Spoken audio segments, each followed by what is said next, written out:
A lot. Energy prices are up right now, which means if it's cold, and eventually it will be cold, your bills are going to go up too. Allison Gormly looked into the best way to plan for these increases, and she tells us what's the deal with the changes we can make in our house today to help control costs.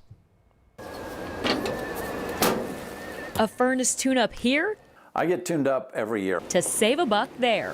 What we want to spend on, we spend on, and what we can save on, we save on. Mark Scheidler doesn't skip the service because he knows if his equipment doesn't run properly, it can cause pricey problems. It's kind of like a car. If you buy it and you drive it for 20,000 miles without changing the oil, that becomes more or less user error. James Miller is Scheidler's service tech, and he makes sure Scheidler's equipment isn't working harder than it needs to. The motor wants to move only a particular amount of weight on it, and if you have a dirty wheel, that equates to more weight, more load on the system. A furnace tune-up isn't the only thing Scheidler does to control costs. He and his wife upgraded their windows in the past decade, replaced the weather stripping, and make sure the garage door stays closed. There are lots of simple things people can do around the home or business that will add up to savings. Anthony Swinger is with the Indiana Office of Utility Consumer Counselor, or the office that helps keep an eye on our utility companies.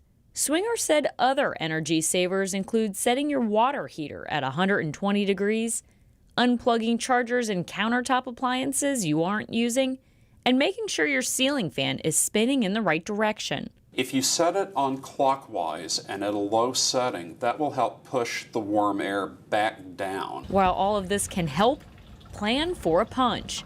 The U.S. Energy Information Administration predicts that people with natural gas will be paying 29% more, and electricity 6%. Look at the projection your utility has made. Citizens Gas, CenterPoint Energy, and NIPSCO, the three major natural gas utilities serving Indiana, issued their projections in mid-October. There's also budget billing, which is what Scheidler uses. It's when your utility company averages your monthly payments to prevent big swings in your bills. I just felt it was easier to do, easier for budget purposes. You know how much you're going to pay every month.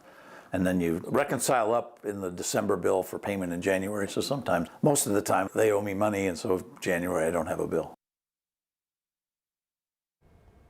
We were just discussing whether we should Who do does that. budget billing and who doesn't? Yeah. I've never done it. Yeah. Me neither. We Yeah, like but the you setting. said Yep. you like it. Mm-hmm. I guess I like the swings because then I feel better when it's low. I do like that low bill, but the solution right now is just stick with the weather because my goodness, it's warm. We don't need the Don't heater. need any heating. No, Yeah. you will not the next couple of days. Close to 60 tomorrow and Friday.